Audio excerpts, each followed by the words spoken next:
Hi everyone, thanks for coming to my channel, and today I have a great book haul for you all. So in true booktuber newbie fashion, I already filmed this whole video. Alas, I did not press record. So you missed me popping some Prosecco, making a joke about how I don't have the money for these books, yet I bought them anyways. So I might as well go all out with these fancy vibes and pop some Prosecco and drink a little bit since I have to refilm all of this.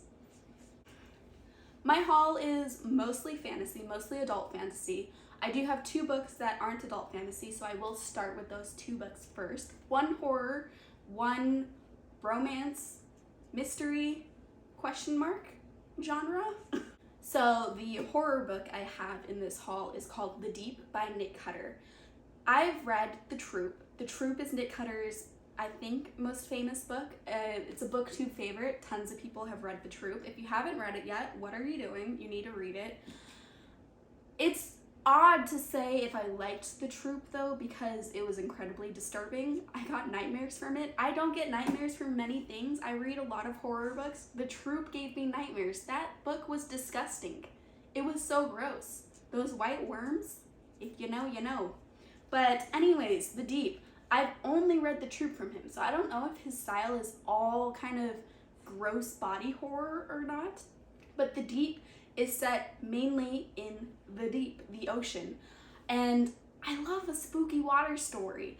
One of my favorite horror books of all time is Into the Drowning Deep by Mira Grant. And that is a spooky water story, spooky ocean story. So I'm hoping to get some similar vibes from this book. The premise of The Deep is that there is some sort of plague on the topside, on Earth, and we don't know what's going on with this plague. It's making people forget things, everyone's freaking out, and they find out that there possibly is a cure at the bottom of the ocean. And so they have to go down to the bottom of the ocean and get this cure, but alas, they might not be alone at the bottom of the ocean. So I think the majority of this book takes place in the descent down to the bottom and then at the bottom. I am incredibly excited for this book. Love spooky water stories. Let me know if you've read this book, and let me know if Nick Cutter is always super gross in his books. What am I getting myself into with this? But nothing could be grosser than those disgusting white snake worm things in The Troop. So hopefully a water monster is less gross but still disturbing. We'll see. And the next book that is not a fantasy book is My Killer Vacation by Tessa Bailey. Tessa Bailey normally writes romance books. Most well known, I believe, for the book It Happened One Summer. I have not read anything from Tessa Bailey yet. I really would like to read some Tessa Bailey. It just hasn't happened. But My Killer Vacation is giving me a little bit of the similar vibe as some dark romance on Kindle Unlimited. I don't think this book is dark, but with a lot of Kindle Unlimited romance stories, we see some blending of genres, and I really love that in the Kindle Unlimited stories. I want some serial killers with my romance. I want some kidnapping with my romance. And here we get some murder mystery with my romance, I believe. So I think the premise of this book is, you know, our heroine goes on vacation, a murder happens, the heroine and the love interest are trying to solve the murder. I don't know much beyond that. I don't really want to know too much going into it. I'm not sure the balance between romance and murder mystery, but I am excited to find out. So we have arrived to the second part of the haul and the main part of the haul, which is my giant stack of chunky adult fantasy books that I need to read. This year I've decided is the year of me saying farewell to young adult fantasy and hello to adult fantasy. Don't get me wrong, I've read adult fantasy for, ever since I started reading, honestly. But it's always been a mix between young adult and adult. And now my 25-year-old self is thinking, maybe some of the themes in young adult fantasy don't work for me anymore because I'm not part of the target audience.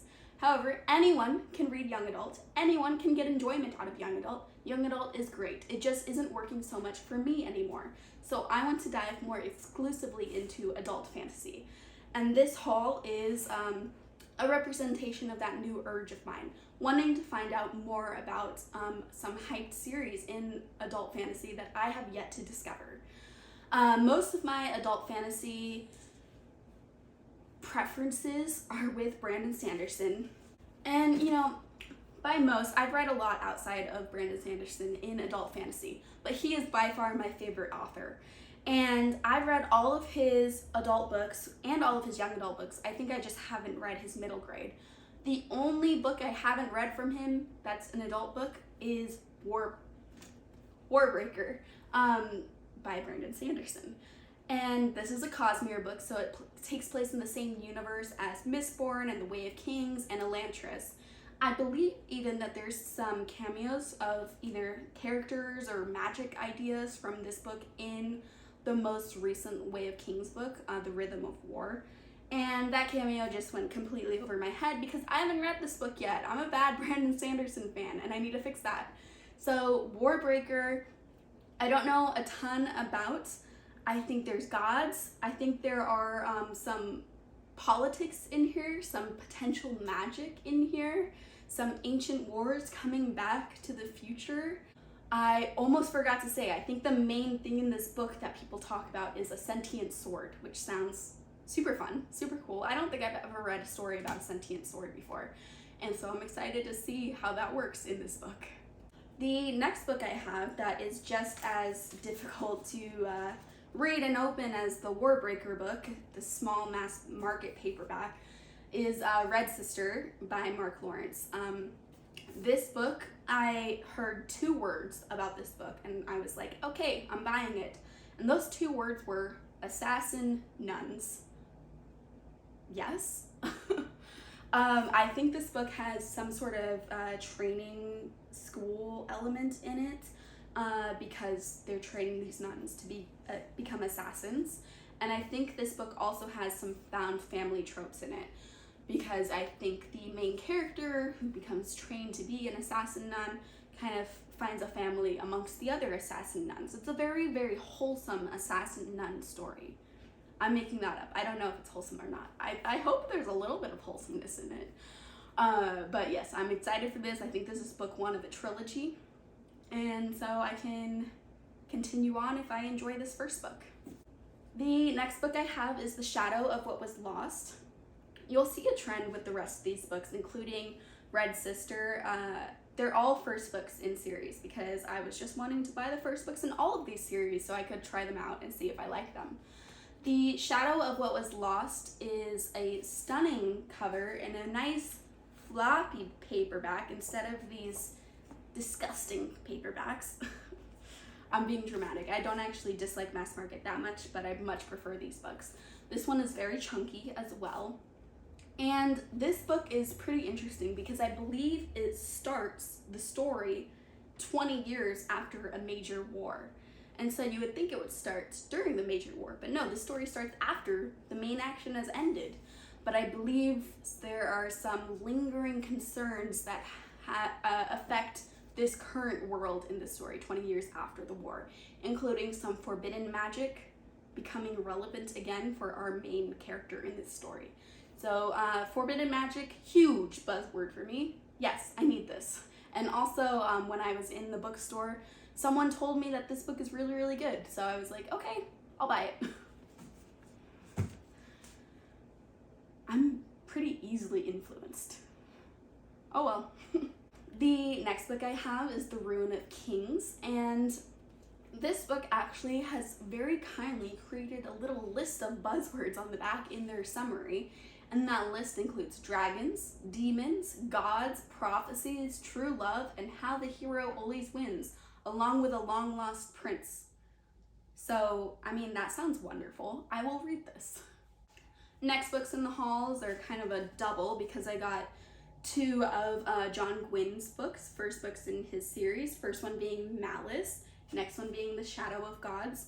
And these both just seem like, you know, the classic adult epic fantasy. The Shadow of Gods, I believe, takes place after a war with the gods, and it was devastating.